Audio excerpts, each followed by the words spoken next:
the code is written in C++. So we can write the program here. Using this IDE, we can upload the code into the flash memory of ESP32, so that whenever it is powered, it will run the code on its own. So that is the usage of Arduino IDE. Then comes, so I hope I have given a brief description about ESP32. So I'll just discuss how we have implemented that in the project. So the project title is Design and Development of Portable Smart Traffic Light System with AI Enablement. I have done this project under guidance of Badrinath sir. So there has to be a solid reason behind any project. It should serve some purpose. So there are two major motivation points for us. One is there are few small traffic junctions in India which earlier never had traffic, but nowadays there are there is traffic congestion in such junctions. So this has been depicted using an image. You can see here. This is Kolkata. This is some other city in south. So you can see there's no traffic signal, which has led to this traffic congestion.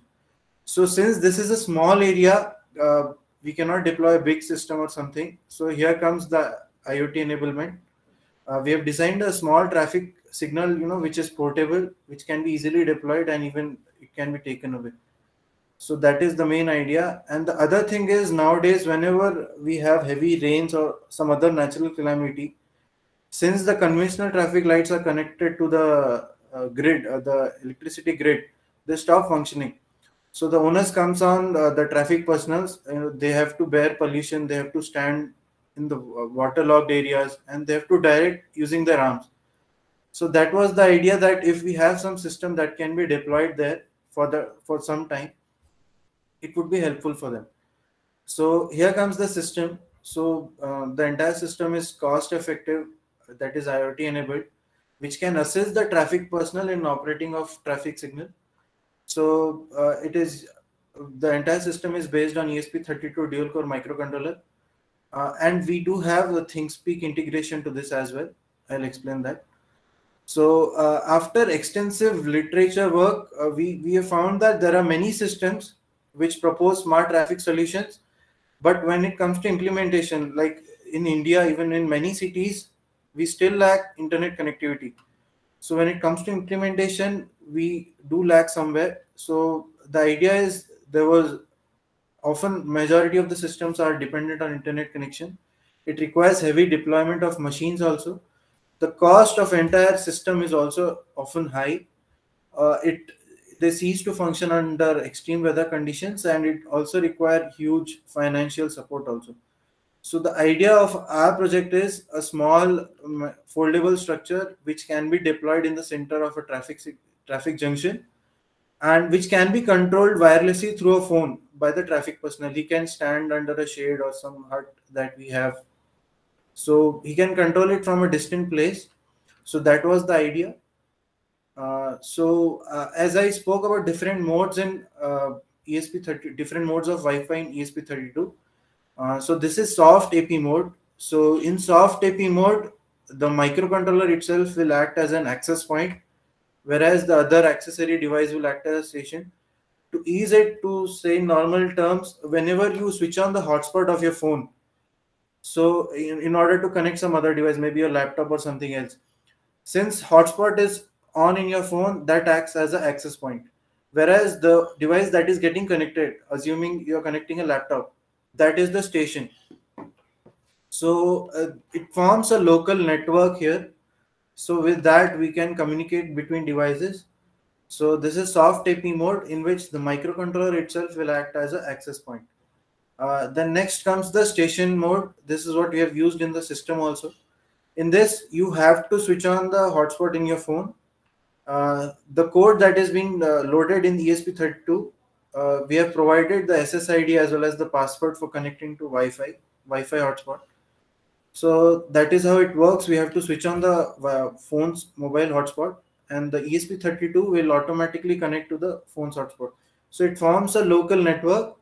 Since a network gets formed, the network will have a unique IP address. So with the help of IP address, we can communicate between phone and microcontroller.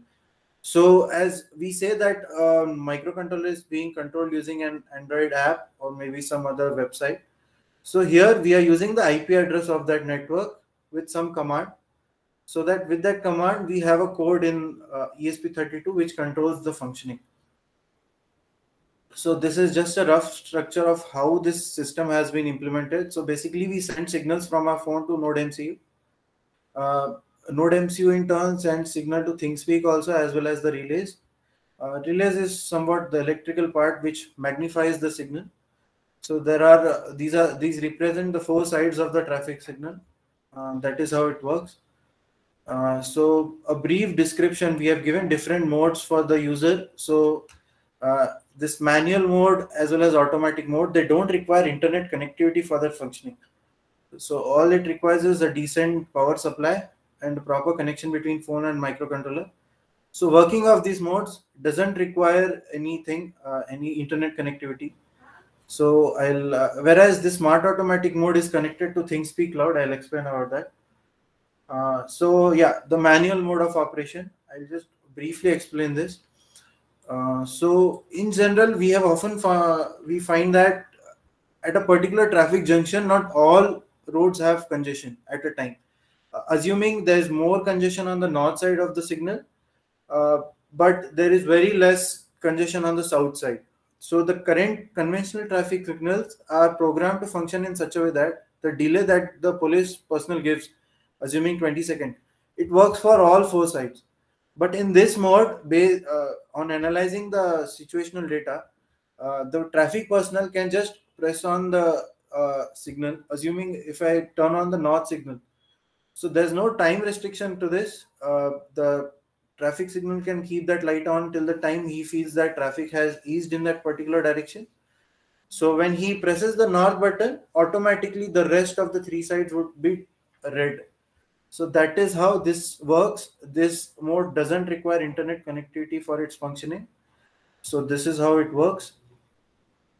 Then comes smart automatic mode. So basically, as I mentioned in the manual mode, that this doesn't require internet connection, but still, assuming that the user is in a zone where internet connectivity is present, in the back end, the user doesn't he won't be knowing this. In the back end, if there's presence of internet connectivity, we would record the operational data, assuming the user has switched on the north button and that button was on for say 20 seconds.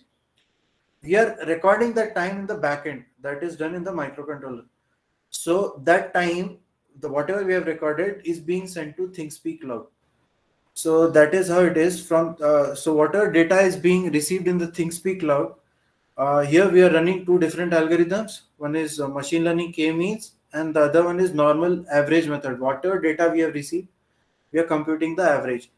So this helps us in analyzing the pattern of traffic. Maybe say morning 9 o'clock, there's a lot of traffic on north side of the road, whereas there is very less traffic on west side. So this helps us in analyzing how the traffic is, the data, the congestion levels, and other things. So that is how it is. So basically, in smart automatic mode, what we have done is whenever you press the button, the cloud, the ThingSpeak Cloud, it is computing optimized time values. So once the user presses it, so there won't be uniform time for all four sides. So whatever value has been generated by the cloud, this optimized value will be used as a delay for the signal. So that is the use of smart automatic mode. These are just the representations for k-means, clustering, and other things. Now here comes the automatic mode. Since the conventional signals have a defined time, the user will have to go make some changes in the hardware and then change the delay. Whereas in here, using the app itself, the user can set the time delay based on the traffic density. He can set it to 20 seconds. So once he sets it to 20 seconds, automatically all four sides will have a delay of 20 seconds. It will run in a loop till the moment he switches it off. So that is the basic idea. Here comes the connection part. This is my ESP32 board. I have used 12 GPIF pins for making the connection. This is the relay part. So this is how the connection was made in our system. So here's just a screenshot of the app that we had, and here it represents the data.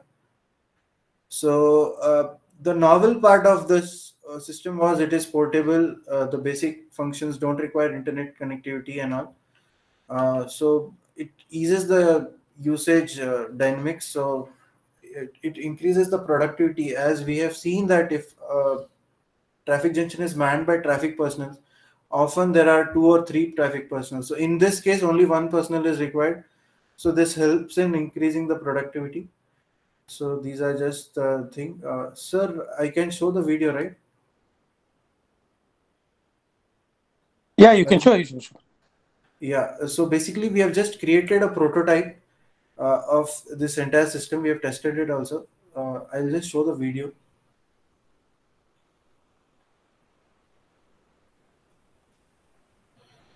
Uh, is the video visible? Yeah. Yes.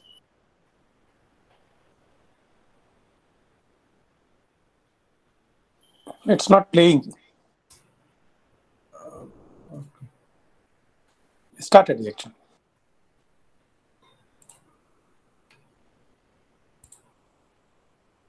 One second, sir. I'll play the video separately.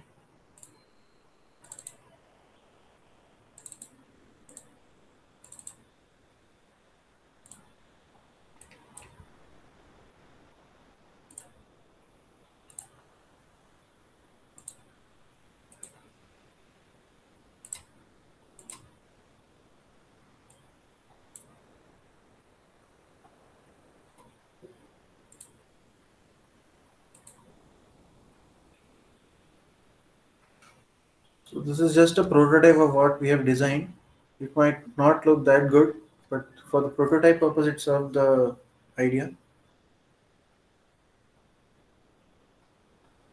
So as you can see, we are just controlling it using a Android from a distant place. So that is how it has worked.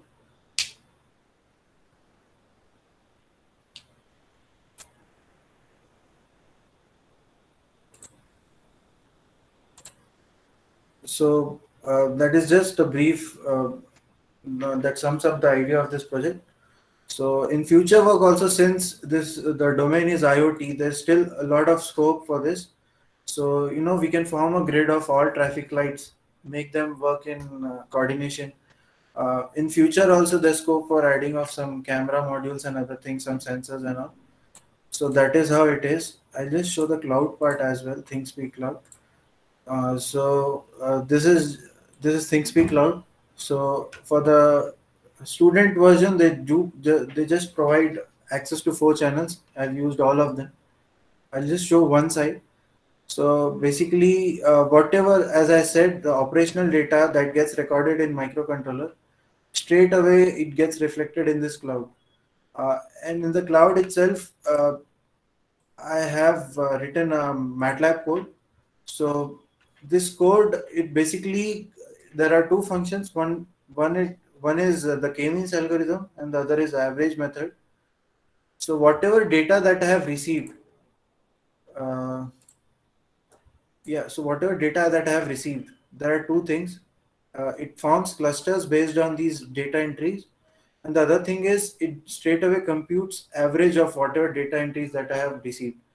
So in general, the intention is to just get a optimized time value, not same time delay for all sites. So that is the idea behind this. Yeah, so this is just the MATLAB code. It's pretty easy. Majority of the things can be done by just calling functions. So here, this is the function that's nan mean. Straight away you can compute average for entire thing. And whatever the average is being computed, we are again storing that in a different channel. So that is the idea behind this. So whenever I just press the smart automatic button, so this data is being retrieved by microcontroller. So I'm using this value as a time delay for different site. So that is the idea behind this. Any questions regarding this? I'd be happy to answer all that. Badrinath, I hope I have covered everything. Yeah. Okay. So any questions about this project? So what we have done in this project is we have basically pushed all the data related to the manual operations of the traffic personnel with the timings to the ThingSpeak cloud. So we have used multiple channels to represent the different time zones of the day. And then we have done a time setting. He has done it in the ThingSpeak. There is an option is there. For example, in a particular time of a day, the cloud should be able to compute certain program, should run certain program on the data. So we are running certain algorithms on the data which is available in a particular time of a day. And then it derives some information out of the algorithms, that is optimum times, and stores on other channels. So whenever we choose a particular mode of operation in the handheld device, that is like a NodeMCU based system, then we retrieve the data from the cloud, from the channels where the calculated or optimized time delays have been stored. So what is we wanted to convey you here is the ThingSpeak cloud can be used for two purposes. Number one, storage. Number two is computation. And ThingSpeak cloud can be used for uploading the data also, for retrieving the data also. So projects will be complete in the sense what it can be independent system. It can be a complete system when you are able to use all these three capabilities of a ThingSpeak cloud. Am I audible? Yes, sir. Yes, Yeah. sir. So uploading the data, computation, and then the downloading the data also. So what are the things you should keep in mind when you do a NodeMCU based projects? Number one, go for ESP32 instead of ESP8266 module, because around 100 to 200 rupees you get an ESP32. So as he said, Mahesh said, you should be able to understand that there should be a provision for setting for a different mode, station mode and access mode, the server setting and all those things. So general method, what we found is good is use a mobile as a hotspot and access point. So configure, that is use the NodeMCU as a station mode. So that was the best option we found, because of the Wi-Fi capability of the mobile is also more, the energy for the distance it covers is also more. So that is the one thing first you have to do it. So the moment when you provide connection to the NodeMCU to your mobile phone, there is no requirement that internet has to be there. That means that your NodeMCU based project can work independently without an internet. So what are the commodities will be there? One is a NodeMCU based product is available. Other is what? Your mobile phone with Wi-Fi capability is there. When I say mobile phone with Wi-Fi capability, that is a meaning you have to think that no internet is required. Even the data is not there. Since the Wi-Fi is built in on all the mobiles, that means that a product is ready. A product without internet, but Wi-Fi connectivity, where a user interface is required. So always you can use this as this is an option. Mahesh, you can just share your screen and the product. I'll just discuss a few more points before we move to the next session. Yes, yes.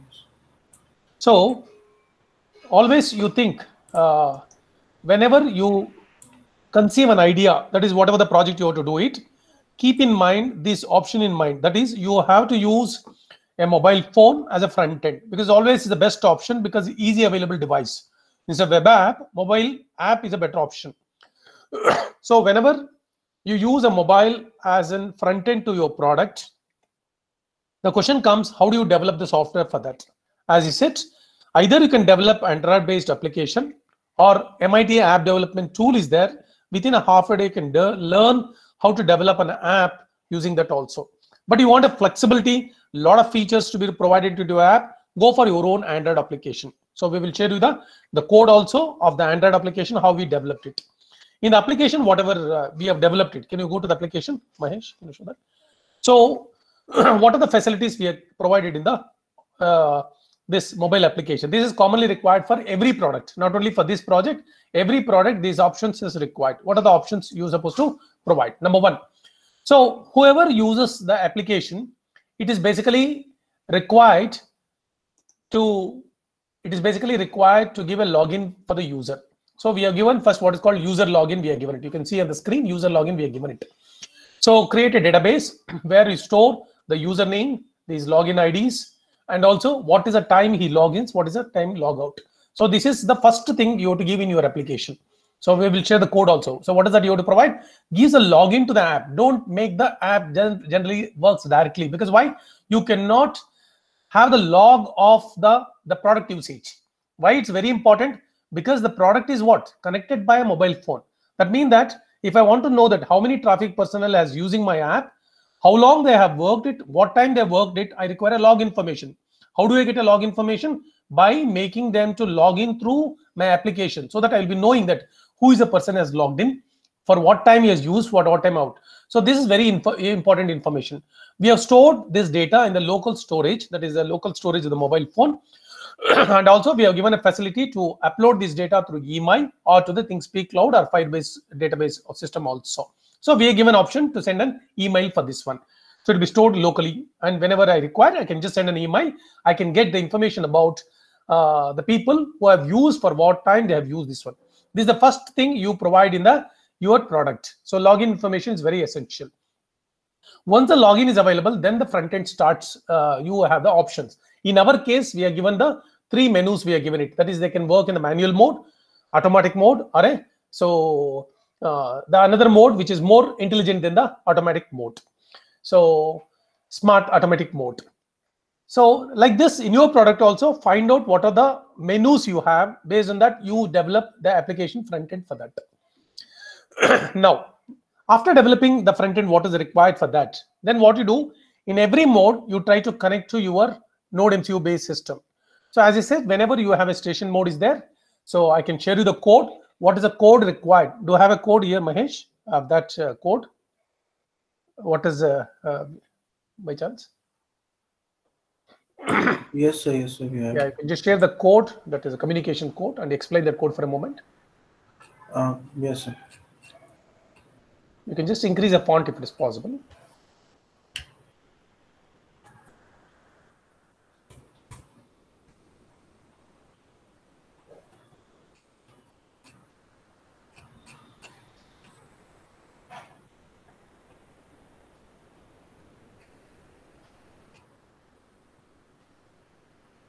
Yeah. I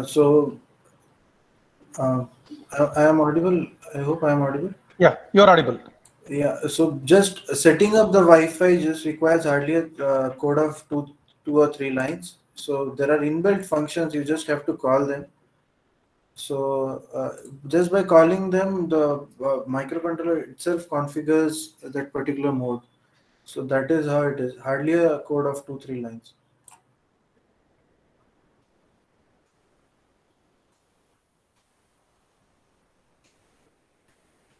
Hello.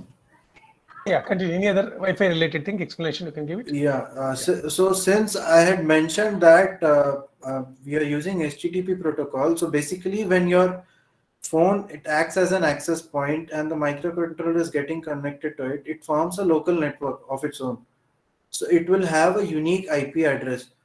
So basically this is the function that I'm calling just to know what is the IP address of this network. So using that, I'll just give you an example here. So assuming the IP address is 192.168. Something of this sort. This is the IP address. If this is the IP address, using this, I can have few commands. So basically what we have done in Android app is, so along with the IP address, if I have this one, this is the function that I have defined. LED1 on. This is what this I have named it. There's no restriction to this. It is user friendly. You can define on your own. I'm just giving an example. So basically what I have done is in the app also, I hope this image is visible. So if I'm pressing the on button on north side, I have just named it as LED1 on. You can name it anything. So basically when this information is communicated over the network from Android app to microcontroller, so the microcontroller would receive this signal, that is this IP address along with this LED1 on. So whenever I receive this signal, I am handling that using a function. So basically, since as I said, I have used this for the north button, this function I have named it, that is handle n on. So whenever I receive this, so once I receive this handle LED1 on, I have defined a function handle n on. So based on that, I'll straight away just and show the function also.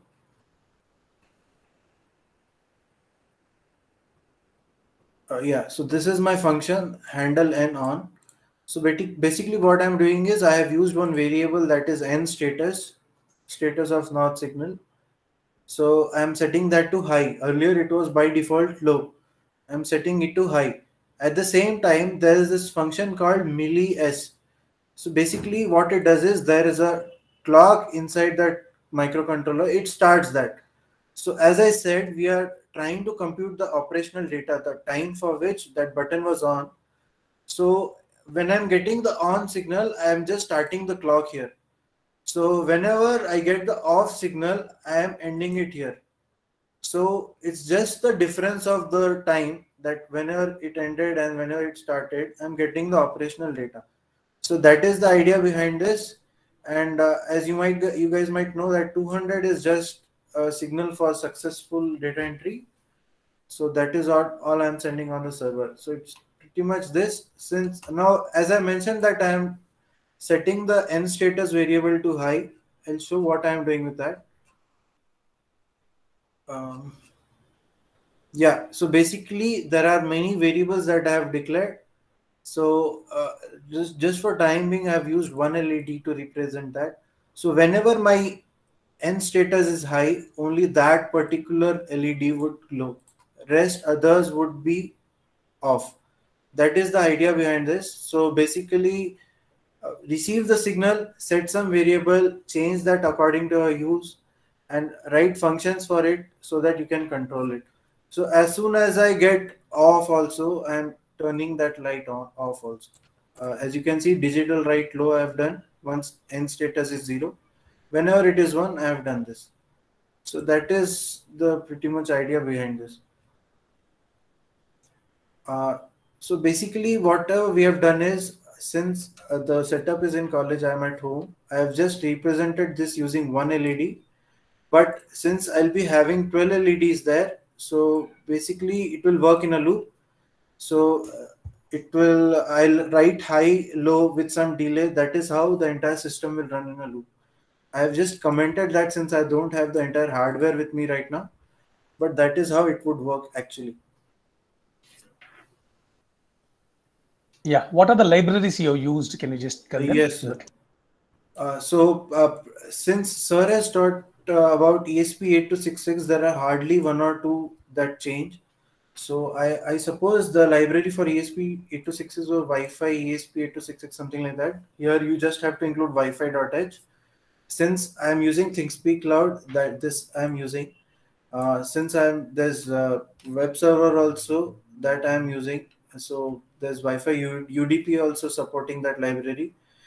So this NTP client, so basically this helps me in getting the exact time value. So basically if I'm operating the system now it's 1040. So that helps me get the real time value. So NTP client is being used for that.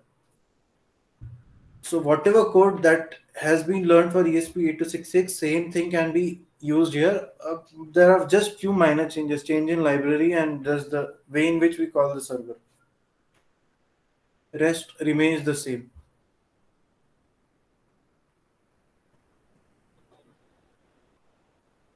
So, communication to the ThingSpeak Cloud, you can just show a little. Yeah. So basically, I'll go to ThingSpeak Cloud for that. Yeah, so there are API keys for it. So different API key for writing data to my cloud, as well as different API key for reading the data from my cloud. And each channel has a unique channel ID. So that is how it is. Now I have kept my channel as private. It can be made public, can be viewed from any corner of the world also.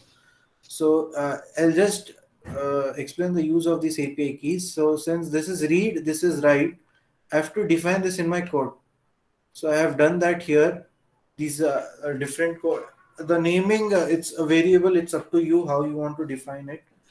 So the read API key, write API key, that is how it is. So I'll just explain the part how I'm sending data. Yeah, so this is just a function for north side. So basically, I have defined the API key. the value, whatever computed value, average value was there. I have that, and I have defined the field where data has to be written. So basically, field is I'll just show this. So yeah, so basically there are 8 fields here. This is field 1, 2, 3, 4, 5, 6, 7, 8, like that. So one has to be specific as to which field we have to write the data. So for each function specifically I have defined. So here I want the data to be written in field 1. So I'm just, so basically there's a variable called post_str. So it should be a system of my API key, the data I want to send, another thing. So this is a pretty much a standard, you can say, call a structure for sending data. You might easily find it in net also. So this is how you send the data to cloud. So basically, at the end, my post_str would look like my API key, my field ID. It is a culmination of all. So that is how data is sent to cloud. That is how it is received by ThingSpeak Cloud and stored in that particular field. So this is for sending data, and so for retrieving as well.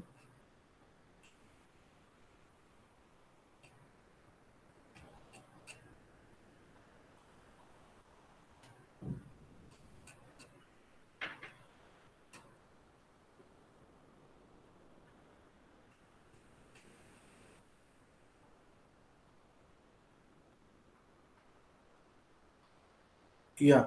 So basically, as soon as I have my smart mode on, so here one has to specify as to from which channel I want the data, from which field I want the data, and the suitable read API key for that.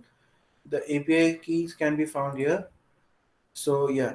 So since I have 4 different channels I had shown here, I have to be specific as to from which channel, and that too from that channel which field I want, and what is the read API key for that.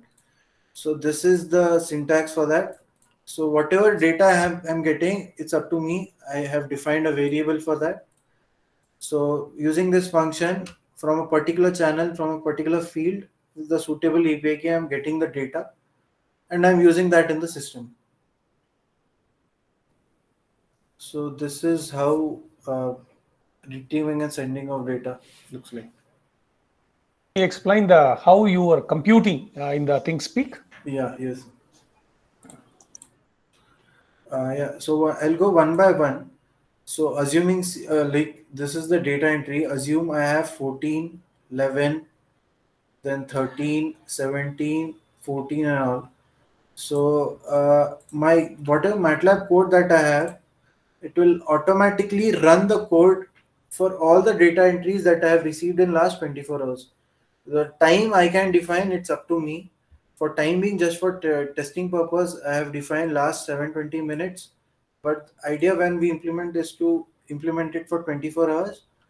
So whatever data, each and every data entry that is there in the ThingSpeak Cloud, it will just compute the mathematical average of that. So whatever all sum of all data entries divided by the number of data entries that I have received. So the idea is somewhere I get the optimized value, average value for which the signal was functioning. So that is how I have done this part. So whatever value that it gets computed is again stored in a variable, and I'm storing that in a different channel also. So assuming this, so for a day, particular day that I have run the code, assuming the average value is 12. Based on all the data entries that I have received, it computes average on its own. It stores it in this cloud, and this data is retrieved by the device microcontroller. So that this is the functioning of that. Then the next part is we have given one more choice for the user. We have implemented k-means clustering. I'll explain that. So basically, how it works is. Yeah, like this, I have different data entries. So the system would randomly take 2 or 3 centroids, and it will map other data so that there's a minimum difference. I'll explain that with a diagram like this right side diagram. So these are clusters basically. So what it does is whatever elements are present in a cluster will have a very less difference. They will be more likely in nature. So this is one cluster. The blue one represents other cluster. This represents the third cluster. So one might question as to why we have used three clusters only. So there's a method called k-inertia graph. So we plot the graph for all the data entries. So inertia is nothing but assuming this point is my centroid. So the sum of distance of all the data centers like this, I just the sum of all distances, it represents inertia. I plot that on y-axis. On x-axis, I have values of k. So the graph, when it starts to become minimum, so that value is often taken as the value of k. That is the cluster number. So in my graph, the graph has started to become minimum from this point, and it represents 3. That is the reason we have taken the cluster number to be as 3. So what we have done is, so in these clusters, like one cluster has 3 elements, the other has 3, and this has more than 3. So whichever is the biggest cluster, so the idea is to get rid of the garbage value. So whichever is the biggest cluster, I take that into consideration, and I just throw this away. These total 6 are there, 3 from here, 3 from here. I disregard them. I just keep this cluster into focus and compute the average for the elements present in this cluster. So basically, it gives me a more generalized optimized time value. So that is the idea of Clay-Means clustering also. Sir. Yeah. Thank you, Mahesh. So if any doubts on this project, you can always, you can just query on us. So we will also share a small PPT version of which contains the basic information about how to set up the Wi-Fi and other information, how to send the data to the cloud, how to retrieve the data from the cloud, so that you can integrate into your projects. So any doubts? So let's have 5 minutes for any doubt sessions. So any doubt on the ESP32 and the ThingSpeak integration and the possible things you want to implement, and what are the challenges you may get if you already planned some project? If you have any challenges, please raise your doubts.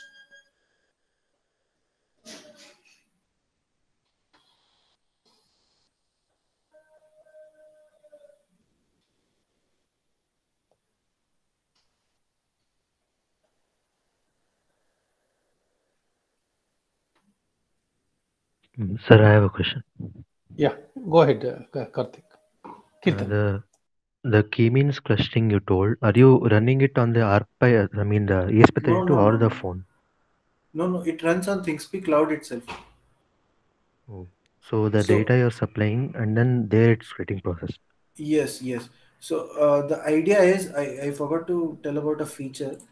So basically, even if your system is not on, ThingSpeak does provide an interface, where the code runs on its own after every 24 hours. I'll just show that. Yeah, so basically this is the code that I have written. So here there's an option of time control. So I can just define it. So maybe, I can run the code after every 24 hours. There's no need of command or other thing. ThingSpeak is smart enough to run the code on its own. So whatever data has been sent to the cloud, there's no need of any human intervention. Automatically, the cloud will run the code. So basically, there are libraries, since ThingSpeak hosts MATLAB code also. So we are running the K-means clustering part here itself. I hope I have answered the question. Yeah, got it. Thank you.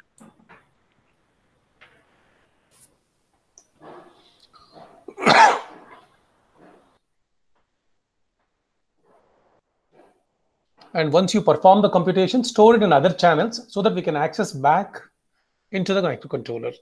That is the beauty of that. So complete the computation, storage, everything is covers in the project. So any other doubts? So here we have used a complete mobile for app development. We have used NodeMCU ESP32 for complete implementation of the hardware.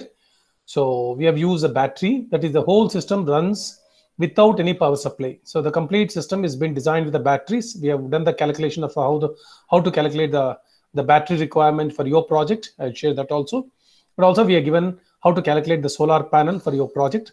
So the whole project runs on the solar panel and the batteries and the ESP32. So you don't require a power supply. So this is independently deployable system. So, and the mobile, anyway, all the mobiles will have a Wi-Fi connectivity. And the ThinkSpeak is a free tier. We have used a free tier. So the free tier can be used for most of the projects. So everything is free. That is, you are not paying any amount, monthly charges for the whole of the project.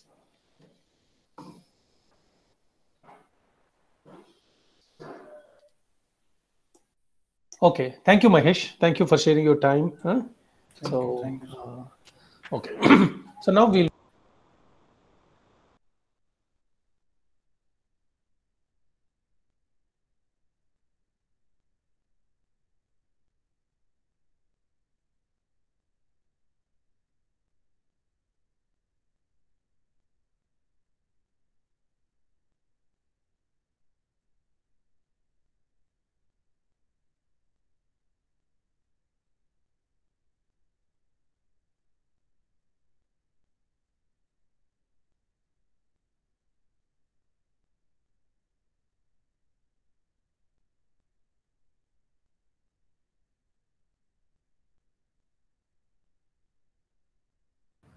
Sir, you're not audible.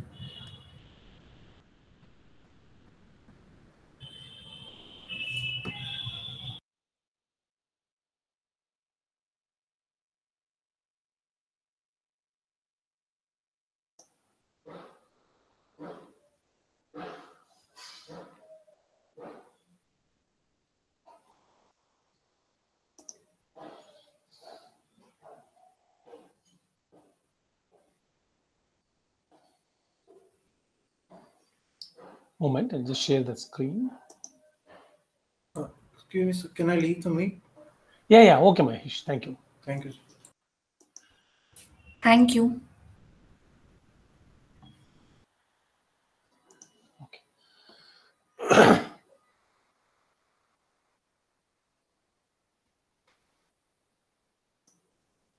Okay. So I was telling that. So whenever you have the system, an intelligent, a smart system, you have an edge device is required. Edge device is capable of doing the computation. We have chosen the Node MCU for the edge device computation. And to provide the IoT capability, we were requiring a Wi-Fi and a router was required. For that, we have used the Wi-Fi capability of the Node MCU and the router capability of our mobile phone. So then we were requiring a cloud for storage and the computation. We have used the ThinkSpeak for that. Many times what will happen is to make a smarter system, as we have said that K means algorithm. It's a lightweight algorithm. It's okay, good enough.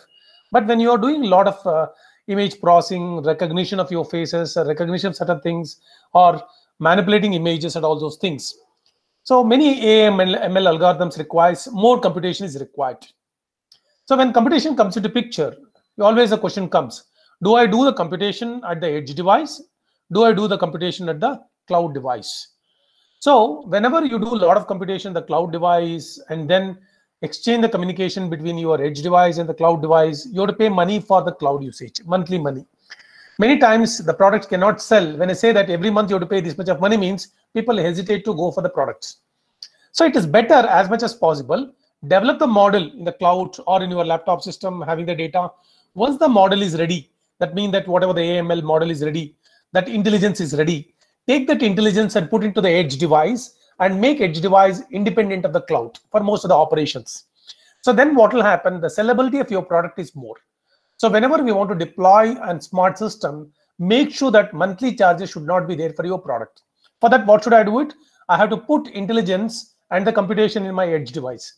Whenever I want to do computation and a lot of manipulation and intelligence in the edge device, Node MCU is of no use. Node MCU has a limited application.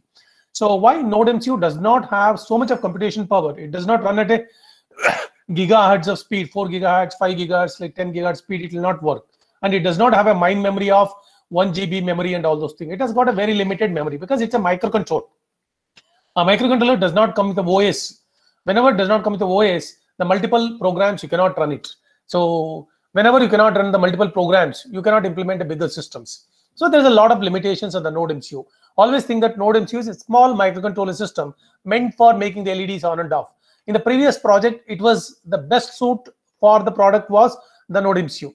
But when I want to go for bigger projects, let us see that 1 or 2 bigger projects where you feel that Node MCU is not suitable. Now, so this is the system we have implemented yesterday. So we have studied how air quality monitoring and analysis can be done using the Node MCU deployment. So we have studied about all these Node MCU in the last 2 sessions. Now let's go for another smart system solution. Let's say I want to build a smart farming system.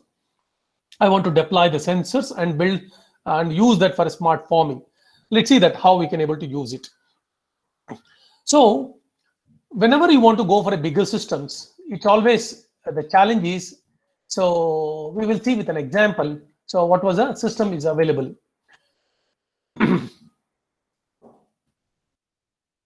So this is the farm where a lot of cucumbers are grown. The cucumbers comes with the different sizes. You have to segregate the cucumbers before selling the cucumbers. So this has been the project is implemented in the Japan, one of the farm. So these cucumbers are grown. So they have to segregate it. How do they segregate? They segregate like these different sizes. So it was taking a lot of time for them segregation of these cucumbers one by one and put it to, so you can look at that around 10 to 12 categories they have to do it. After the segregation of that, they have to now sell it to the market for the sales. So it was taking a lot of time. They thought that they requested the engineers, can you develop a smart system where segregation of these cucumbers automatically happen, so that what will happen, the value addition will be more. They can save a lot of money on segregation, but also it will be very fast. So they can able to deliver the required items to the wholesale shops in a very quick time. Now, how do we implement this one? This was a challenge they faced it. Can I use a Node MCU to do this job? Because it is not possible here, because segregation requires what's image processing, video analysis, and all those things is required. So then they have proposed a system. So they have proposed a system where we require 3 important components to make it work. Now, I cannot do a computation now using an Arduino or just only Arduino, or I can do a Node MCU. I cannot do it. So what I have to do is I have to go for a system which is more compute capability and where I can put my intelligence to this. This is where the Raspberry Pi system comes into picture. So what is a Raspberry Pi? So Raspberry Pi is a single board computer which runs an operating system like a Linux flavor operating system, whose the operating frequency is very high compared to your normal Node MCU or the Arduino boards. And since it runs at a very high speed and a lot of main memory is available here, I can able to do multiple tasks here. You can think that it's nothing but like a normal your computer, but only thing is this computer comes with what? A miniature size board. So normal desktop systems cannot be deployable in the field, because why? It has got a separate monitor, separate keyboard, separate mouse, everything. Deployment chances are very less because it works in a SMPS based. Now I'm requiring a board or a system which works like a desktop computer but has the capability of the microcontroller. So what does it mean? That the features of the microcontroller should be there. Features means what? It should be form factor should be less. You should be able to run with a battery and you should take the small size, and the power consumption should be less. All these features of the microcontroller is required here, but it requires what? The computation capability of the desktop. So in between the desktop computation capability and the microcontrollers, the Raspberry Pi systems comes into picture. So Raspberry Pi, summarizing, it is a single board computers, comes in 4 generations, generation 1, 2, 3, 4. The 4th generation Raspberry Pi, so model B, is very popular in the market, or Raspberry Pi model 3B is also very popular. So these generations speaks about the capability of the Raspberry Pi boards. Some boards will come with a 512 MB RAM. That is the earliest version 1. The latest one supports 5 GB of memory. That means that as the version changes, the memory capability changes. So whenever the capability changes, what will happen? The processing capability increases. And these Raspberry Pi comes with both the CPU and the GPU, unless your Node MCU, which has got only CPU capability. Since it has got a GPU, the algorithm which has got an intensive computation, whether the image processing or normal processing, will be handled in a fraction of a second. So you believe or not, the complete image processing, capturing the image, doing some processing on that, it can be done in a fraction of a second, where it is impossible to do in this one, because it has got a CPU plus GPU and running at what? So 8 gigahertz speed and giga memory is available here. And these Raspberry Pis provides the capabilities of a normal microcontrollers. Like, what are the capabilities normal microcontroller provides? Normal microcontroller provides the popular embedded system protocols like I2C, UART, and SPI. Yes, Raspberry Pi also provides these 3 protocols. So normal desktop computer or laptop do not support I2C, SPI, and UART also. So whereas the Raspberry Pi provides the capability of what?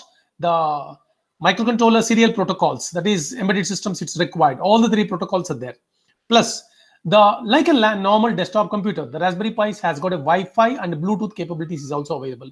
So I can say that this Raspberry Pi, it is like a bridge between your laptop and your microcontrollers. So that means that the good advantages of laptop is there in this Raspberry Pi board.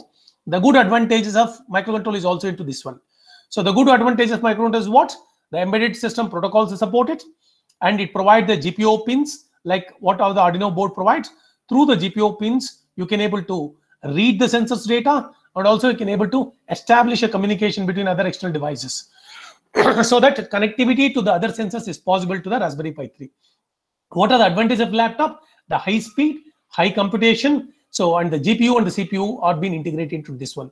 So since it has combined the facilities of the microcontroller and the laptop, we say that Raspberry Pi is suited whenever you want to develop a smart system where AI and ML should be part of your edge device. So that is how we will now learn about how we can implement a project using a Raspberry Pi. So we will demonstrate with one case study the complete product we have developed in the last 6 months, and we also give the prototype for that. Now, so whenever you use a Raspberry Pi, naturally the cloud is required. Either always you can use an AWS cloud or a Google cloud or a ThinkSpeak, but our focus will be on the ThinkSpeak cloud for this session. Now, so I will just show you how the project has been implemented. They have implemented. So this is a conveyor system where the cucumbers are being traveled. Since you have to connect a lot of DC motors are there, here you can see that this DC motors are there, actuators are there, solenoid actuators. So as soon as when the cucumbers are moving, actuator is activated so that it will fall into one of the boxes. So the cucumbers will be moved, correct? It will be loaded, and then they will be moved over the conveyor belt. Based on the decision taken by the system, intelligent system, which is built using a Raspberry Pi, the conveyor belt and the actuators will be given information. That is when it has to be activated. Then based on the size of the cucumber, then it will fall into the corresponding boxes. The whole of the system is an independent system, is been built using the Raspberry Pi and Arduino board. Why Arduino board is used? Always you have to think that whenever you build a project, only Raspberry Pi may not be suitable for the project. An Arduino board with a Raspberry Pi is an essential, or Arduino board with a Node MCU. Generally, we don't combine Node MCU with Arduino with a Raspberry Pi, because already Raspberry Pi has got a Wi-Fi capability and a Bluetooth capability. You don't require Node MCU for just Wi-Fi capability, because why? Already Arduino has got the Wi-Fi capability. The Raspberry Pi has got the Wi-Fi capability. I can make the Raspberry Pi connect to your mobile phone. So only we use an Arduino board along with the Raspberry Pi, because Raspberry Pi, like microcontroller, do not have all the capabilities. The number of lines, GPIO pins, the facilities what it provides is less compared to your normally Arduino boards. That means, for example, I do not have any analog pins available in the Raspberry Pi. I cannot read analog data in the Raspberry Pi GPU.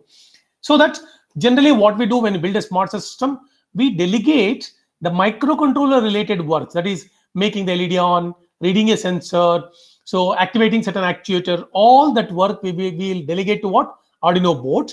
Only the code, computation code, we do it in a Raspberry Pi. Both we connect together using a UART communication. UART is the best protocol people generally use to connect an Arduino, that is a slave board, to the Raspberry Pi. We'll connect that one. So both will be working in tandem, so that the total, both the system will be called as a smart system. You can build or deploy any projects you imagine using the combination of these two. So a lot of display systems available. We have connected one of the display on the Raspberry Pi, so that we can display what's happening when the image comes, image capturing, all those things we can able to display here. So now I'll see that can we run this. Okay, so this is a system where the capturing is done, the camera is being connected, and how it is working here.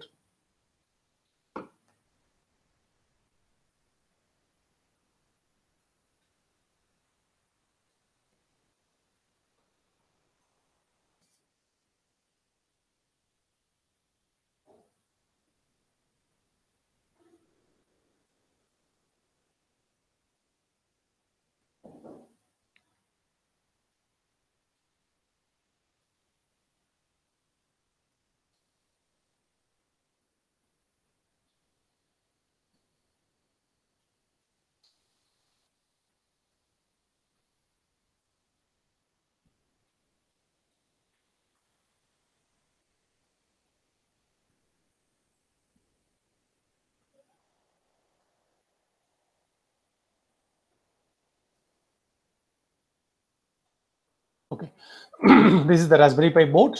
So you can use this Raspberry Pi board for the connection. This is a 40-pin GPIO header, and this is the Ethernet port is available. 4 USB ports are available for that.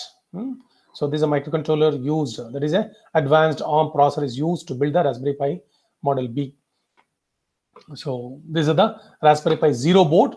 So whenever you don't require an Ethernet facility, so you want the low-cost Raspberry Pi Zero or the Raspberry Pi W used. Raspberry Pi Zero means so without a Wi-Fi facility. Raspberry Pi W means Raspberry Pi Zero with a Wi-Fi capabilities. Look at this. This is a very small board. Form factor is very less, and the cost is around 1,500 to 1,600 rupees. So only thing, number of ports will be less, and the speed of this will be little less compared to the normal Raspberry Pi 4 version. But for many of the projects, Raspberry Pi Zero is suitable for us.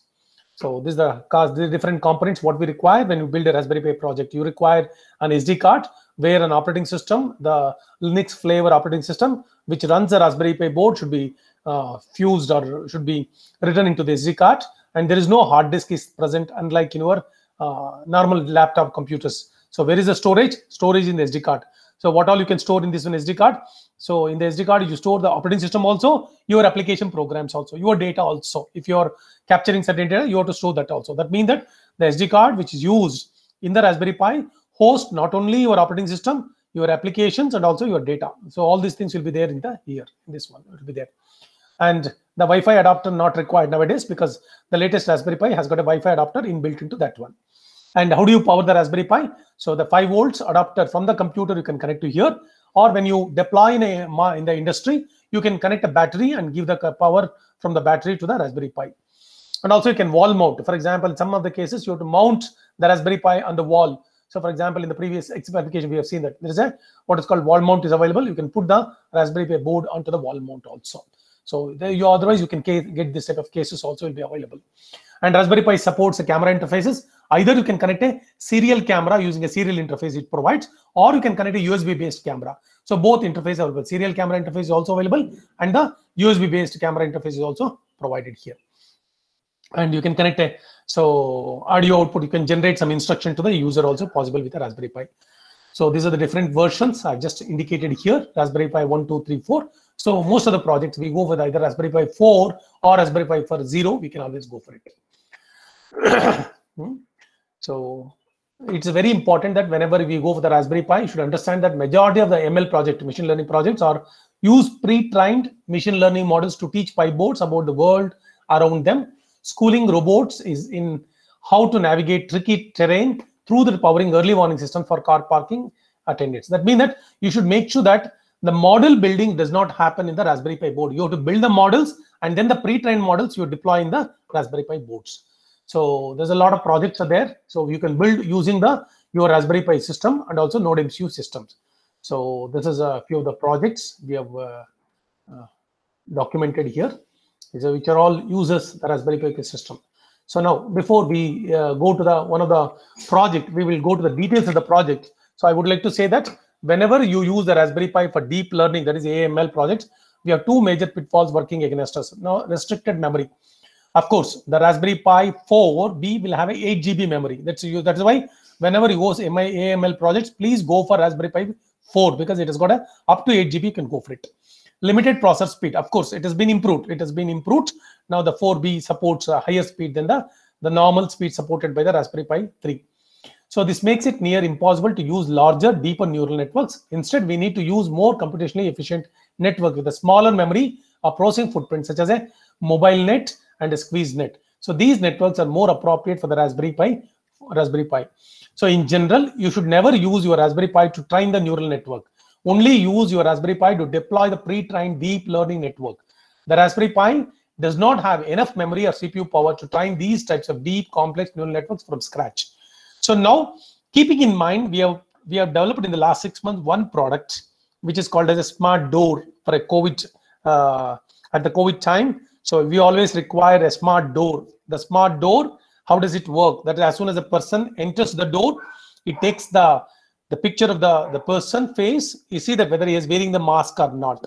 If he is wearing the mask, then the door is automatically opened, which is being controlled by Arduino board connected to the Raspberry Pi, and the door opens. So then, as soon as he enters the door, so we will give sanitization automatically done, and we will measure the temperature of the person. So whether the temperature exceeds, we will say that we'll give an instruction, please do not enter into the door. That means the door is opened when the mask is weared by the person and the temperature is in the normal limit. So these two recordings are done in the Raspberry Pi and uploaded to the cloud for the data analytics. So this project we implemented. So all this code, whatever we have developed, we have ran on the normal laptop computer. Once this runs properly and everything, same code you can just transport, you can put it back or port into the normal your Raspberry Pi board. So now we will demonstrate how we tested this code in the laptop and how we implemented it. This all code is compatible. Once it is done, we can take this code and put it to our Raspberry Pi board. So now I think this project will be explained by now Satvik with the details of the code and everything will explain. Those who want to build a smart systems using Raspberry Pi, you can go through this, how you have to approach the problem assessment. Satvik, are you there? Yes, sir. Yeah. Can you hear me? Yeah. You can share your screen, I think. Yeah. Stop presenting it. Yeah, good morning, everyone. I am Satvik. I'm a 6th semester student from Computer Science Engineering. I hope everyone is doing well. Now, as Sir said, when you design a smart system, you need to take care of two things. One is how you will design that model and how you will train it. And then you can deploy it on a microcontroller, and you can use microcontroller to control different parts of your project. So first, I'll just show you the demo of what we have done. Please let me know if you can hear.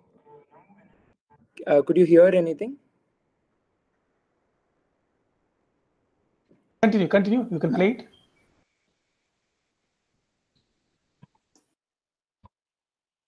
There's no audio, sir. Is it audible? No, audio is not there, but video is playing. Okay, then I'll just I'll just voice over this video. Yeah. So you can see here that I am running the Python code here on my laptop. And then this is the CD drive, which we have CD drive bracket that we have taken from a CPU because we couldn't actually build an actual door. This was just a prototype.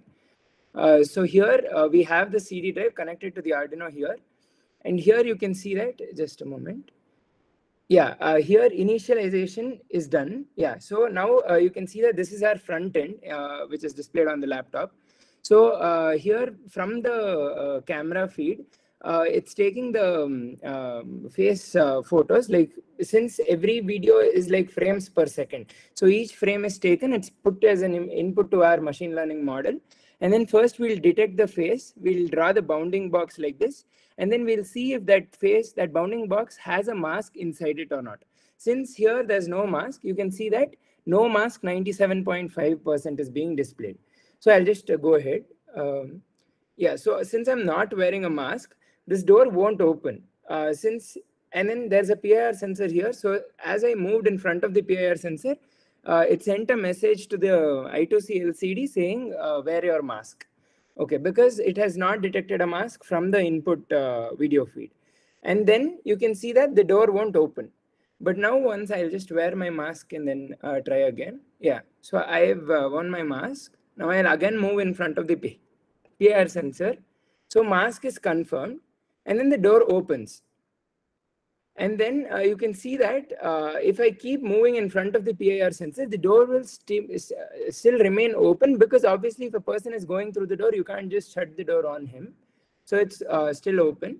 And then once I stop moving, and after some delay or after some wait time, it will again close back. Yeah. So this is our project, but in this there are many paths which we have done. I'll just brief about that. So yeah, Arduino Uno we have used for the microcontroller. We had an output for the speaker, so I don't think you could hear it, but we had audio messages coming out of the laptop saying wear your mask and you can enter the door, and messages like that.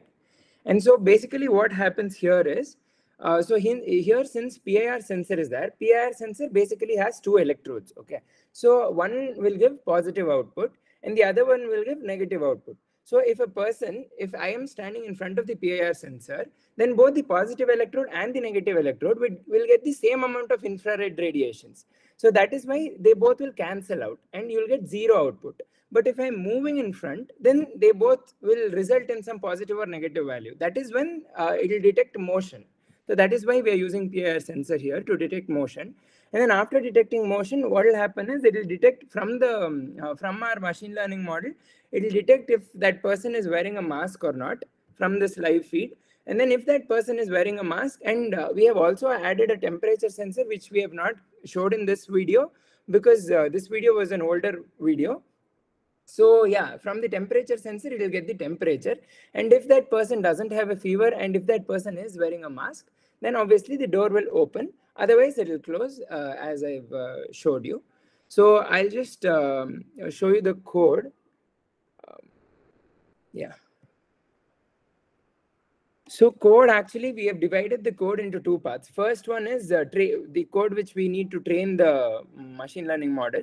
The platform that we have used is MobileNet. As Sir said, we need as small memory footprint as possible. So MobileNet is a very efficient platform in that sense. So it's basically a convolution neural network, but it uses less memory. And then yeah, so we are importing mobile, and it's like it runs on TensorFlow and Keras libraries. So we are importing MobileNet V2 from there. And similarly, we are importing different layers required for us to make the model from TensorFlow and Keras. And we are using other libraries like sklearn and other utilities and Matplot library for plotting the graph of learning. And then yeah, initially we're setting the learning rate to e⁻⁻⁴. Obviously, if you're teaching a child also, if you teach him to walk or if you teach him to identify something, you need for him to learn slowly in order to not have any coincidental regularities.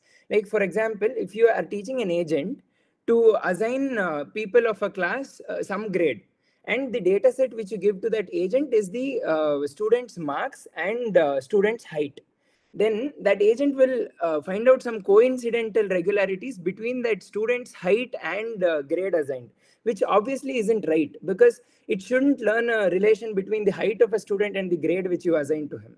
So that's why we need a lesser learning rate, and then for it to learn slowly initially. And then epochs is 20. It's like basically it's like looping. It's each iteration will happen, and the model will be much better than the previous iteration. So we have 20 such iterations. Batch size is 32, meaning we take 32 images at each iteration, and then we train the model with it. And we have organized the data set as with mask and without mask. We have with mask images and without mask images.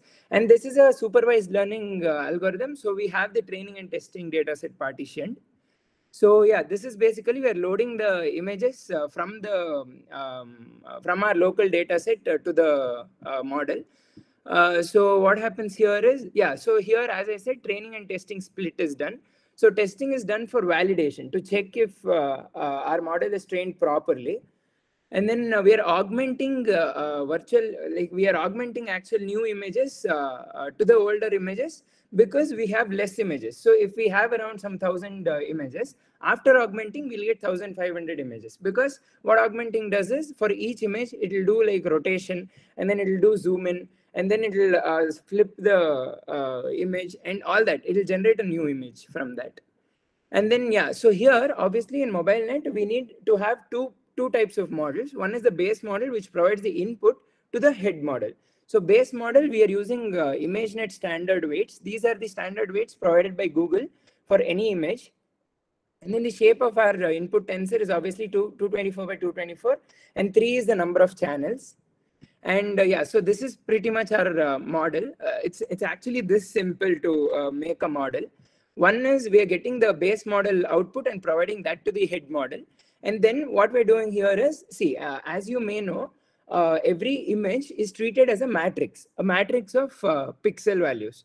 So in convolutional neural networks or in MobileNet, what we do is we do average pooling to reduce this matrix size. The matrix size will be in hundreds of thousands or millions of pixels.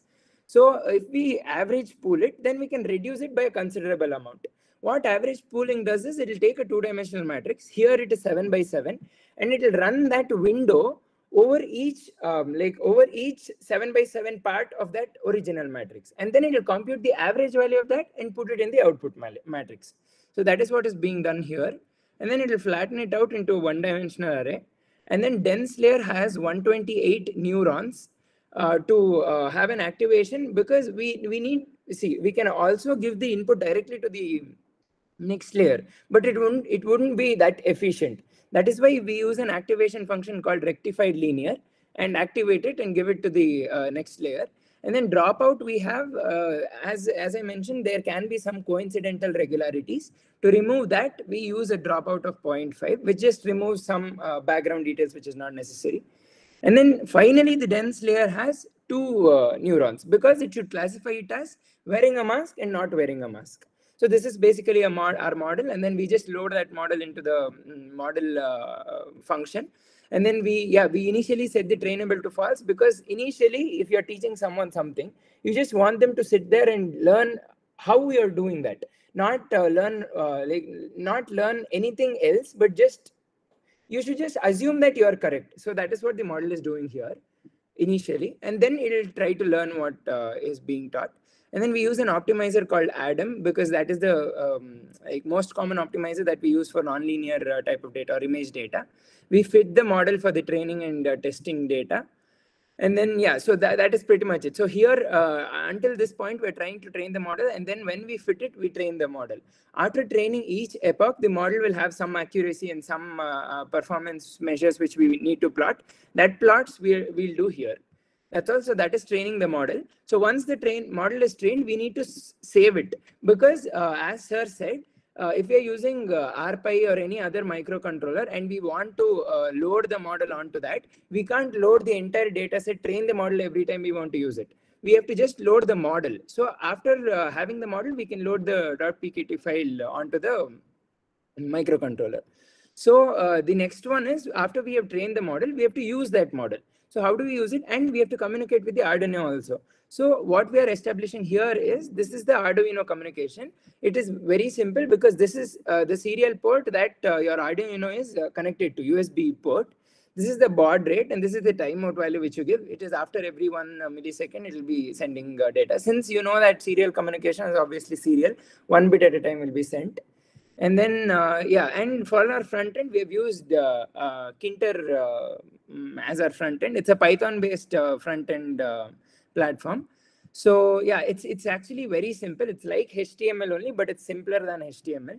You just first give a basic title for your window, and then you call a canvas, which will just have, it's like basic root for your HTML.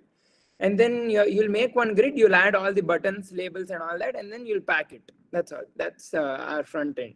And then our front end also uses functions like playing different sounds. So please put your face mask on, this sound can be played, or step aside sound can be played, or your temperature sound is high sound can be played. So these are all put into these small functions. And then, yeah, so here we'll go to how we are actually using that machine learning model.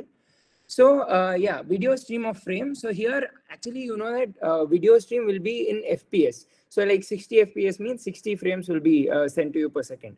So what we're doing here is, each frame we'll take each frame, convert it from BGR image space to RGBA, and then we'll just put it into an array, and then we'll go off to the next place, next function. In the next function, what it'll do, it'll use this frame, it'll give that frame as an input to the trained model, and it'll identify if the mask is present or not. And then it'll do that by the percentage of confidence it has, to infer that the mask is actually present. So you can see that here, if the mask is present, then if like some above 75% prediction is done saying mask is present, then you'll create a label called mask, and you'll put that on your front end, saying that mask is present. If mask is not present, you will create a label called no mask and put it on your front end. And also you need to communicate with your Arduino. So here you will do SCR.write, which is a serial communication with the Arduino. You will send the signal L if the mask is predicted. If the mask is not identified, then it will send the signal H, and it will play the sound, please wear your face mask. And now I'll go to the Arduino code.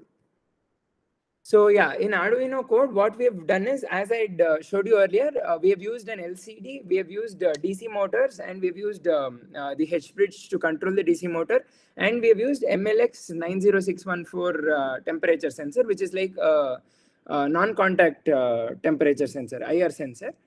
And then, so yeah, here why we've used I2C LCD is because I2C just uses 2 ports or 2 pins.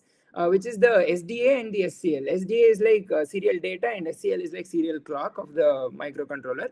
So it is efficient in terms of using the ports. So yeah, we'll just initialize in the starting setup. We'll just initialize all these pin values. Like for PIR, we have connected to pin 8, so we are initializing all that. And then yeah, so we'll set the pin modes to output or input. If it's an LED pin, obviously we need an output to the LED, so we'll set it as an output pin. And if it is a PIR sensor, then obviously it's a sensor. It should provide data as an input to the microcontroller, so we'll set it as an input. Similarly, we'll do all this, and then we'll do the initial sequence. As you could see in the video that I showed you, initially the door will open and close once, just to show that the door is actually working. So that's what we have done here, and the LCD will print welcome. And then yeah, so here inside the loop, whatever you give, that will be indefinitely being executed. So it will first read the PIR sensor, and if the value is high, which is if the motion is detected, then it will go into this block. So in this block, what it will do, it will check the serial communication from the Python code that I had showed you earlier, from the model that we had created. And if the Python code has given an output as H, meaning the person is not wearing a mask. So what you should do, you should not open the door. You should just display wear your mask on the LCD. So that is what is being done here. And then if the incoming byte from the Python code is L, meaning that person is already wearing a mask, then you should open the door and wait for, here we have waited for 2 seconds. So we can wait for more seconds also if you want, until the PIR sensor becomes low. You'll wait for that time, and then you'll just keep the door open. And then here you can see that once the PIR sensor is low, like it'll be high only when there is motion. So when there is no motion, what we have to do is we have to check if the door is open. And when there is no motion and the door is open, obviously there's nobody standing in front of the door or moving in front of the door. So we have to close the door. So that is what we do. And here we do a milli S, which is like it'll call the clock from the Arduino board, and then it'll start the clock, and then it'll wait for some time, and then it'll increment the seconds, because this we could do even in delay, but delay occupies, like it'll block your processor. But MILLIS, this is like it runs in the background. It'll just increment the clock in the background. It will not block your processing. So that we have used here. And then yeah, that's all. If the door state is 1, obviously we have to close the door. That is what is being done here. We'll digital write into the door's 2 pins that we use to control the door, and that's it.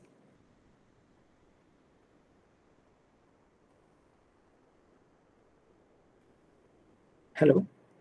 Yeah. Any other things on the code side and the Python side?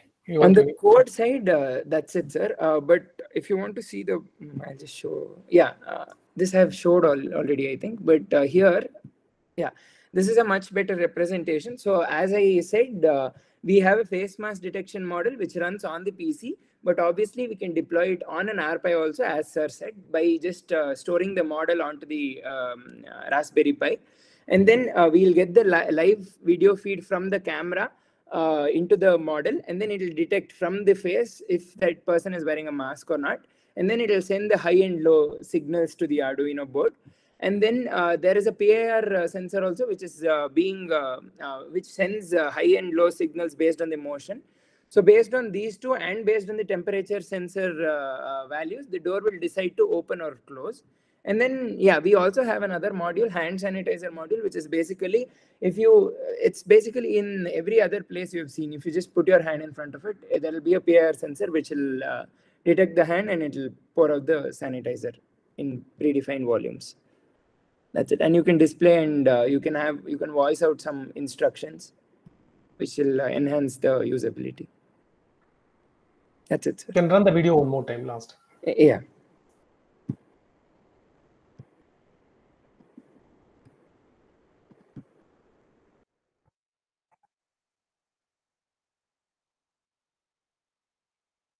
So this is the initialization sequence, just to check if the door is working or not.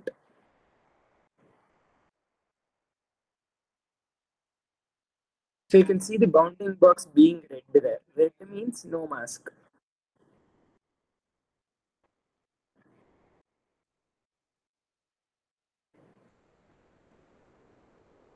And you can see that it will become green there, which is the mask is identified.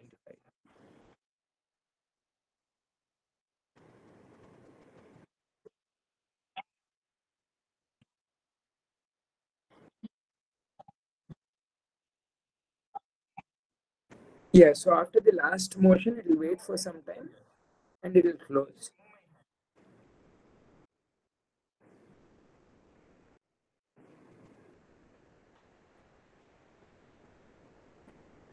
Yeah, so that's it. Okay, thank you, Satvik. Yes. So this how in the last 4 hours, yesterday 2 hours, and today almost 1.5 to 2 hours, we explained how prototyping can be done for any embedded systems. Usually, whatever the embedded systems you build, embedded systems will be of 2 types. So embedded systems which are based on controller-based systems, that is built using NodeMCU. Embedded systems which are based on PC or Raspberry Pi based systems, that is we call as a single board compute embedded systems, or we can call as SPC based systems, or we can call as a PC based embedded systems. So no other embedded systems available in the market. Either it's a controller based embedded systems or it's a PC based embedded systems.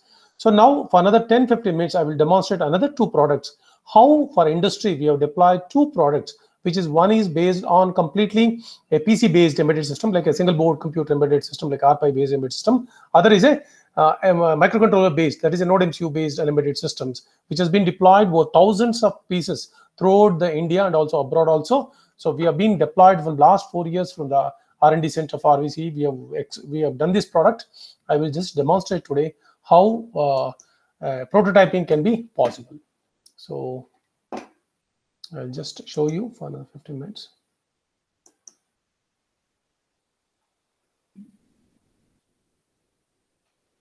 So can I leave the call? Yeah, okay. Thank you. So I will share the screen.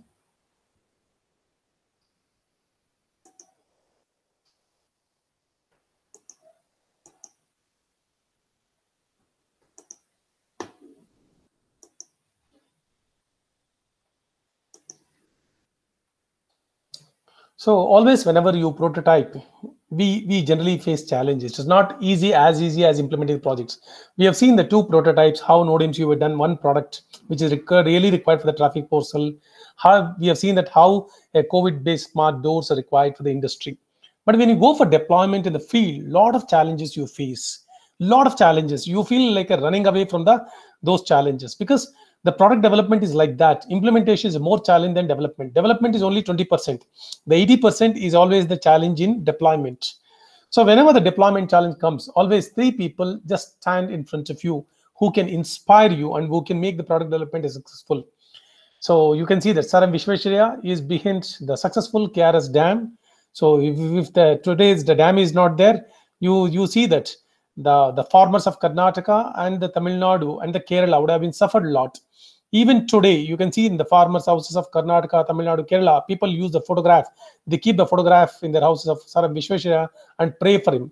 Can you imagine? An engineer is the prayer, he gets a prayer, an engineer gets a prayer in every day. So that is the contribution an engineer can give to the society. The second person is, you know, that Abdul Kalam, when people thinking that missiles cannot be constructed, missiles cannot be built in India, he demonstrated with just ordinary BE, no masters, no PhD, just an ordinary engineering, came from a very poor family. He just with a passion to do something for the country, he built the missile, and those missiles are today deployed in our Indian army and gives a strength that India can fight with any toughest country in the world. That confidence is given to the country. And the third person who inspires all of us always is the Metro Sridharan. When people thought that the metro has to be built in Delhi, they have called the tender from almost all of the world, the top companies. But the Sridharan took the responsibility. They said that at 1/10 of the cost of that, what we can import, we can build in India. So he has demonstrated to the whole world how world-class metro system can be built in India by Indian people.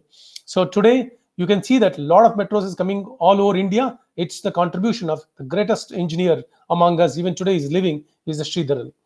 So these three people tells us that there is a challenge and there is also a possibility to implement the challenges. So with that, their invention, I want to demonstrate on two products what we built for the country. So this we have done in R&D center last 3-4 years, and we deployed all over the country. Number one, so these are whatever I shown the figures of the looms. Looms means the places where the cloth is manufactured. You can see the sari is getting manufactured. Such millions of looms are there throughout the India, starting from Bangalore to Kanchipuram, Dharmavaram, Surat, Varanasi, everywhere. Millions of people are there. How do they manufacture the saris? They will have the design, whatever the design which is to be come to on the sari, will be put in the form of a holes on the cards called punched cards. Each punched card will able to produce one line of a design on a sari. That means that if the sari is of, let's say, 5 meters, so many such punched cards are there. Each punched card will hold in the form of a holes the design which is to be implanted, which is to be transferred into the saris. So this is called punch card system, which is being prevailed in the country in all the loops here. So you can see that this is the design. Before they transfer the design onto the punch cards, they draw on a graph sheet. And the graph sheet, it is nothing but a set of pixels. These pixels will contain the information about the textile design. So the design which is supposed to come on the saris. So the looking at this design, somebody has to make the holes in this card. So there are people called as punching card manufacturer peoples. You can see them. This is a photos taken in Varanasi and Surat. So they sit, they look at this graph sheet, and they have to prepare one punch card.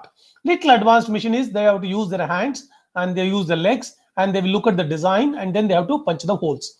It was taking around 10 minutes to 20 minutes to punch one card. So the whole day they can able to punch 20 cards, only 200 cards. So to manufacture one sari, so it was requiring about 4,000 cards, means 15 days is required to prepare the design on the punch card, and then they have to transfer the design onto the loom. So, and it was not possible for everyone because number of looms is increasing, the design varieties is increasing. They wanted more punch cards to manufacture the variety of designs. So it was a problem in the industry. So there was no such automatic machine was there to punch the cards looking at the design of this one.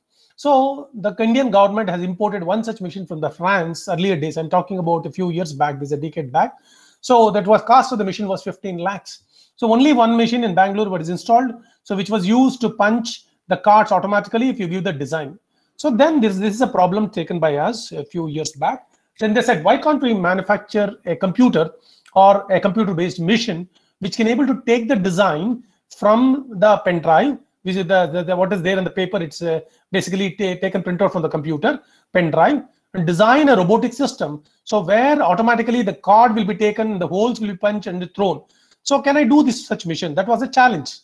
So when you take this type of challenges, then only you can able to what is called improve the living standards of the society, and you can give what is called as more value addition to the manufacturers. So then, so we remembered the great Abdul Kalam. So That is, yes, it is possible for us to build such a system. We failed many times to build such a system, but with an inspiration of Abdul Kalam, we could able to build such a mission. So this is a mission we built. It's a computer-based or Raspberry Pi-based mission. So this is a screen monitor we have provided, and this is a complete electronic system, so which has been connected to this computer system. This electronic system is controlled the completely electromechanical system. So the moment you select a file, give the file, automatically the cards will be punched on this mission. So the whole system is built at the cost of just 1.5 lakhs rupees, so which is a replacement of a foreign mission. So the software is being developed. So it shows the software is being developed using a .NET. This can be done in any of the software modules. So the cards will be sent one by one onto the mission. So I'll just run this for you.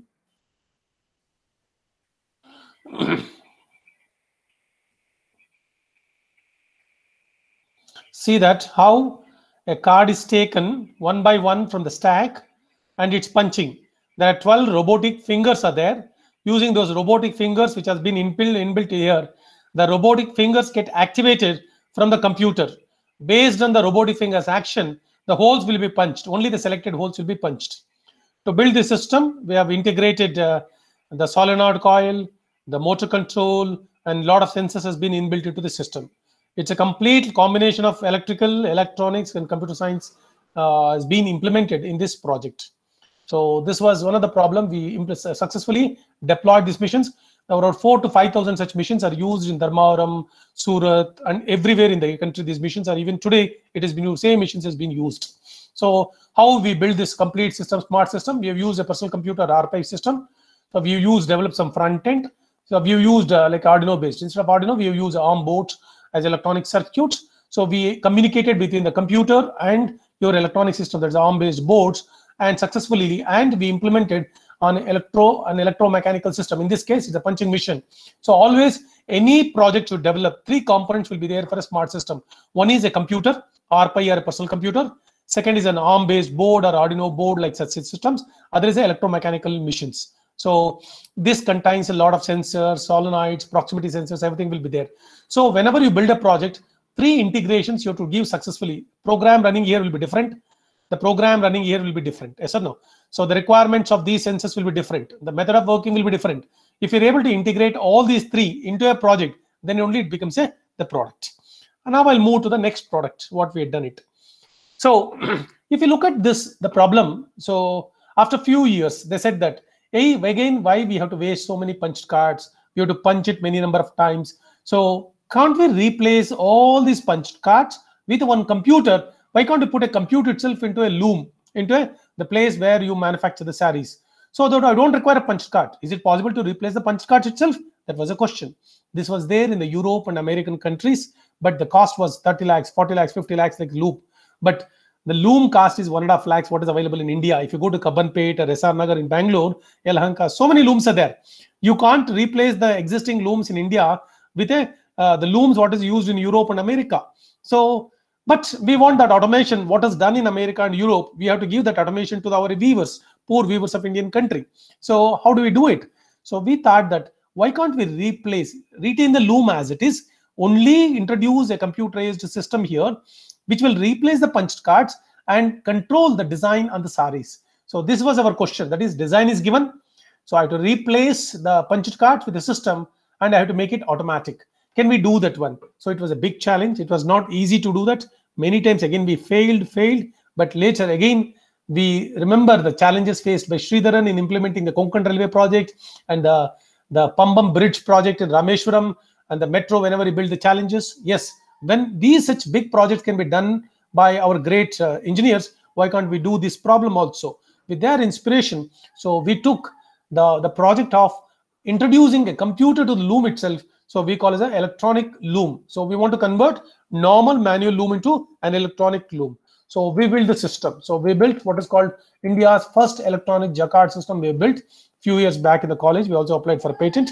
So this system, you can look at, this is a computer we built. This is the handled, there's an ARM-based controller, so which going to control this loom using a computer. So this is a computerized system. This is another handle which controls this loom. So let's go to that one. So this is what we have done it. We have completely replaced the punched cards. We placed the whole of the system, that a computerized system here. Look at the simplicity of this one. The whole of this control of all the threads, so which dictates the design on the sari, is being controlled by the number of thousands of solenoids present inside here, and the microcontroller and the relay boards which are here, which activates these threads here. Then you can see the handle here, small computer, because you cannot use a laptop or a desktop in an industrial environment. It will going to hang, it will not work.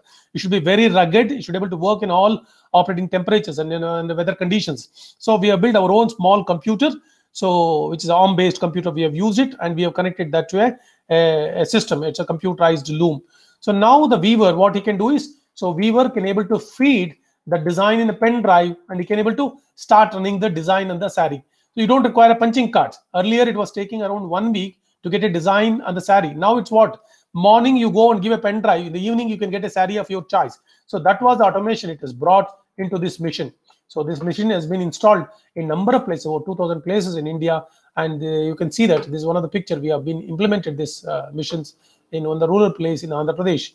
So I'll just run that. So I'll just run this slide.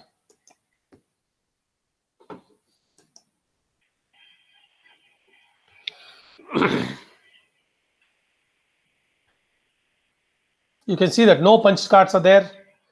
It's so neat. So this is how it has been implemented. So in the rural places in this one. So a lot of software facilities we are given to this product, and the product uses. So a lot of front-end tools, graphic image processing, and it has been successfully installed in so many places in Karnataka, Andhra Pradesh, Tamil Nadu, and the northern parts of India.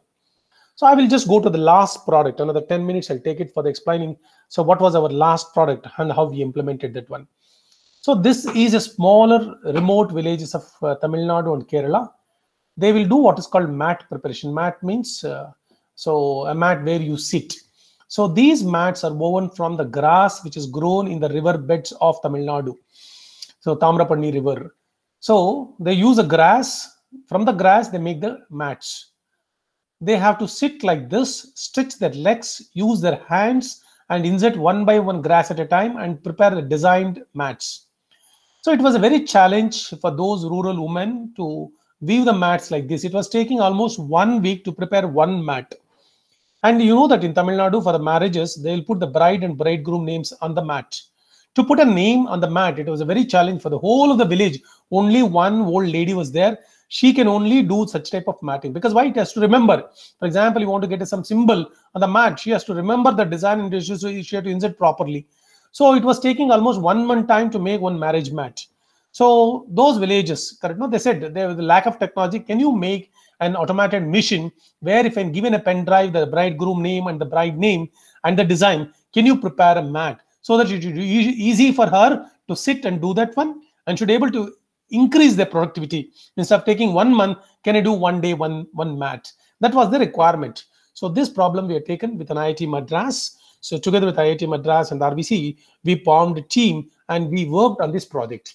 Whenever we took the project, again, the inspiration came from Sir M. Visvesvaraya. He could able to build a dam, Karas Dam, and make so many people happy. Why can't we take this problem? So we took this problem as a challenge. We built this mission. So within IIT Madras has implemented the mechanical implementation part. The complete electronics software is done at the RVCE. The design of the computer, design of this, everything we have done it here. So we prepared a small machine like this, so they can sit comfortably on this machine, use the legs here, put the design here, and then prepare the mats here. So we have prepared, these are the mats being prepared with the help of that machine. So the cost of the machine is 1 lakh for the whole machine. Now they can able to prepare the mats, one mat, 1 day. Their income has increased around 10,000 rupees per month. They are so happy that so many such machines has been deployed in the remote villages of Tamil Nadu and the Kerala.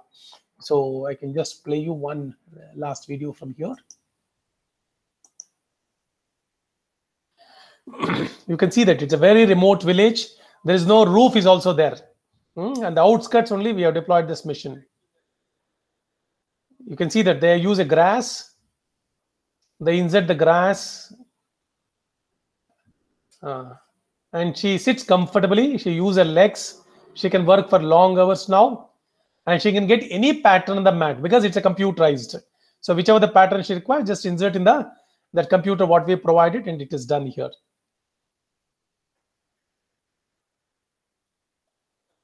And they don't know any of the computerized knowledge, but it's so simple user interface we are given that they can able to operate by themselves. So the system is working in a very harsh weather conditions without any problems. So these are the challenges generally you have to face whenever you deploy smart systems in the industry or in the rural community.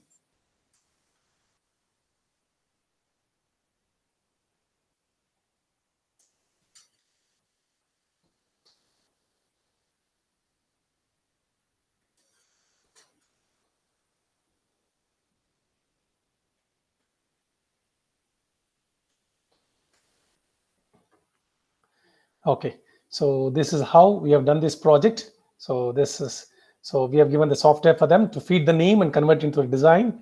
So these are the different mats that's been manufactured there. So to conclude my session, I would like to read out this from Abdul Kalam from his autobiography Wings of Fire. It's very beautifully he has written, each individual creature on this beautiful planet is created by God to fulfill a particular role. Each individual creature on this beautiful planet is created by God to fulfill a particular role. Whatever I have achieved in this life is through His help and an expression of His will. He showered His grace on me through some outstanding teachers and colleagues. And when I pay my tributes to these fine persons, I am merely prizing His glory. All these rockets and missiles are His work through a small person called Kalam, in order to tell the several million mass of India to never feel small or helpless. We are all born with a divine fire in us. Our effort should be to give wings to this fire and fill the world with a glow of its goodness. So with this, I would like to conclude today's session on prototyping smart systems. So always the Salam Vishweshwara says that, remember, your work may be only to sweep a railway crossing, but it is your duty to keep it so clean that no other crossing in the world is as clean as yours. So let's conclude today's sessions. So thank you for giving an opportunity to spend some time with you all.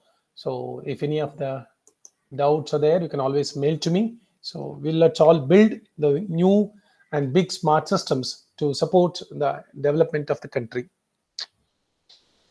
So if any doubts is there, you can write some doubts.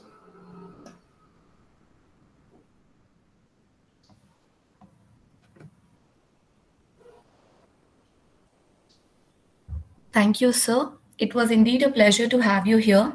I thank you on behalf of everyone for this enlightening session. With this, we come to an end of the event. Thank you all for joining us.